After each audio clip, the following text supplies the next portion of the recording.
കുട്ടിക്ക് ഗിഫ്റ്റ് മേടിക്കാം. ഏത് കുട്ടിക്ക്? നടന്നു വരുന്നവരൊക്കെ മച്ചാനെ നോക്കുക. അപ്പൊ എന്നെ നോക്കാൻ വിട്ടതാ. ഒരു ഇടിവെട്ട് സാധനം എനിക്ക് തോന്നുന്നില്ല. ഇത് ഓടും. കൊടുക്കാം. നീ ഇത് കാര്യം ചെയ്യും. അതെടുത്തോ, ഞാൻ നിന്റെ ബാഗ് എടുത്തോ.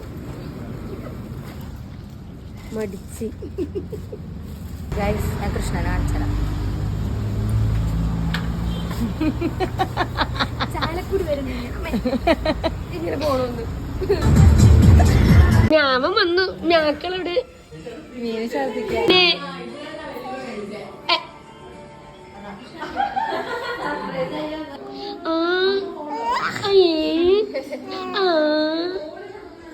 ഞങ്ങൾ കസേരയിലിരുത്തി. ടാറ്റ തരുമോ? ടാറ്റ കൊടുക്കുന്ന